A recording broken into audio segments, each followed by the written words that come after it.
Benvenuti a Call Center Cortesia, il primo programma in diretta per rispondere ai problemi di gente sfigata che chiama e non ha nessuno con cui confrontarsi. Sono Duilio Scantamburlo e tu chi sei, amico in linea? Ben trovato anche a lei, signor Duilio. Io mi chiamo Tancredi Orfeo Frondi Parnigozzi. È un nome piuttosto complesso il suo, ma da dove chiama con un nome così? Chiamo da Grande Bollitura. Mai sentito questo paese? Saria Boyon. Ah, Boyon sì, lo conosco. Ecco, allora mi dica, signor, quello che è. Che problema ha? Vedi, signor Duilio, noi dobbiamo andare in vacanza, ma abbiamo un cane e Sì. non sappiamo proprio a chi lasciarlo. Allora, lei per caso sa come funziona la pensione per i cani?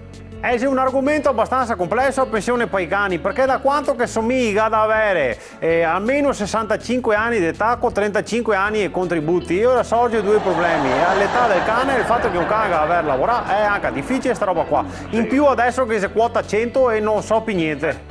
Sì, ma credo che sia anche difficile che un cane arrivi a 100 anni, no? Ma guardi, lo spero perché sennò il cane dei miei vicini mi romperà i totani per diversi anni a venire, capisci? Perché sbaglia tutto il giorno. Comunque ogni modo mi informo dopo che faccio sapere appena so qualcosa, va bene? Grazie mille. Arrivederci a lei e a Boyon tutta. Grazie. Come si saluta a Boyon? Boyonno. Boyonno.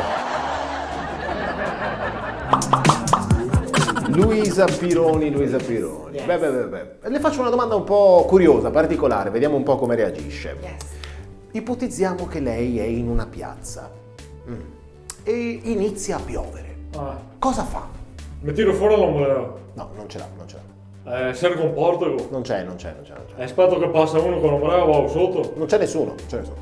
E con questa domanda, vuoi essere l'unica insieme a me che aspetta di stare in piazza con piove, non ho capito. Ero dentro un baretto, però qualcosa, non sarà il bar, niente da dire. Non te altre domande da fame per Sì, diciamo, saltiamo le domande psicologiche e piuttosto una curiosità, perché vedo che tra le esperienze di lavoro dai pochissimo risalto a una cosa davvero invece affascinante, che è il doppiaggio di documentari della National Geographic. Oh yes, National È Geographic. una cosa bellissima. Yes. Come doppiaggio? Cioè tu fai praticamente la voce narrante, la traduci dall'inglese all'italiano o viceversa. No, voce narrante, no, mi facevo proprio gli animali. Sì, te sai che c'è pieno di animali sui documentari, l'elefante, giraffa, leone. Io mi doppiavo le bestie, facevo i versi delle bestie. Se no sei africani quelli della savana, non ti capisci mica cosa che dice, no? Perché non hanno lo stesso verso. Ma da pare, per forza facevo la voce narrante, vedo che doppia gli animali. No, perché qua fa balle, no? Sì. L'elefante fa cosa che fa l'elefante, però quello è il verso. Sì. Loca, non è che in Inghilterra loca fa Here. e in Italia fa qua. Certo. Questo How around that mix? gira in smissio. È lo stesso.